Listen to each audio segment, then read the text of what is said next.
नमस्कार. VAJ academy YouTube चॅनलवर आपलं सहर्ष स्वागत आहे.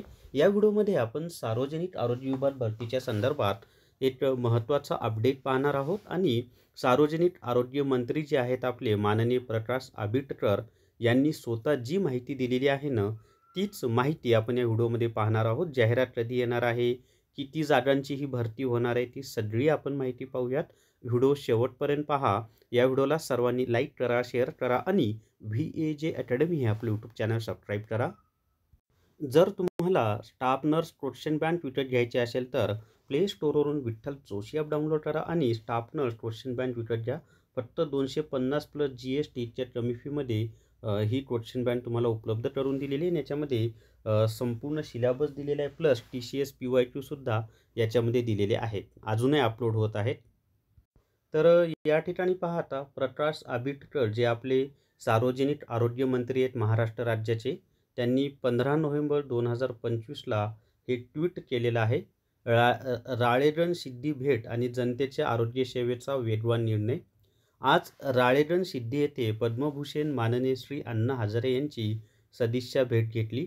सायंकाळी 5:30 वाजता प्राथमिक आरोग्य केंद्राच्या नूतन इमारतीची प्रत्यक्ष पाहणी केली.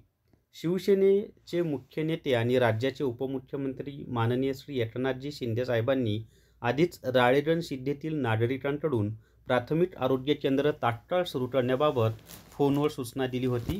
त्यानुसार मी स्वतः यामध्ये तातडीने लक्ष घालून प्राथमिक आरोग्य केंद्र कार्यान्वित करण्यासाठी अधिकाऱ्यांना सूचना केल्या. या प्राथमिक आरोग्य केंद्राच्या इमारतीचे काम आदरणीय अण्णा हजारेंच्या मार्गदर्शनाखाली उत्तम झालं आहे. आता त्याच्या पुढचं आपल्यासाठी महत्त्वाचं आहे. महाराष्ट्रातील एकूण मान्यता 5,000 पदांची असल्याने त्याला अर्थ विभागाची मान्यता लागते. म्हणजे एकूण किती जागा लिहिणार आहेत तर 5,000 जागा लिहिणार आहेत आणि अर्थ विभागाची मान्यता त्याला मिळालेली नाही. बाकी सगळी प्रोसेस त्यांची झालेली आहे.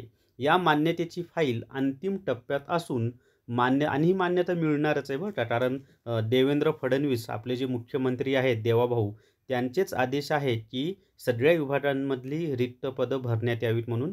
मान्यता मिळताच प्राथमिक आरोग्य केंद्रासाठी आवश्यक कर्मचारी वर्ग उपलब्ध होईल, याबाबत ग्रामस्थांना आश्वस्त केले. या प्रसंगी मग बाकी काही माहिती दिलेली आहे आपल्याला, ती काही महत्त्वाची नाही. तर महत्त्वाचं काय आहे तर 5,000 जागांची भरती होणार आहे आणि अर्थ खात्याकडे मान्यतेसाठी फाईल गेलेली आहे. अर्थ खात्यानं मान्यता दिली की सार्वजनिक आरोग्य विभागाची जाहिरात येऊन जाईल आणि मला वाटते 4 डिसेंबरला आचारसंहिता उठत आहे. तर ती आचारसंहिता उठल्यानंतर 4 डिसेंबर ते 19 डिसेंबरच्या दरम्यान सार्वजनिक आरोग्य विभागाची जाहिरात यायला पाहिजे, जर सगळी त्यांची तयारी झालेली असेल तर. कारण त्याच्यानंतर परत जिल्हा परिषदची आचारसंहिता लागणार आहे, ती झाल्यानंतर महानगरपालिकेची आचारसंहिता लागणार आहे. तर हीच माहिती मला तुम्हाला या व्हिडिओमध्ये द्यायची होती. व्हिडिओ पाहिल्याबद्दल आपला आभारी आहे. या व्हिडिओला सर्वांनी लाईक करा, शेअर करा आणि VAJ अकॅडमी हे जे आपलं यूट्यूब चॅनल आहे ते सबस्क्राईब करा. Thank you very much.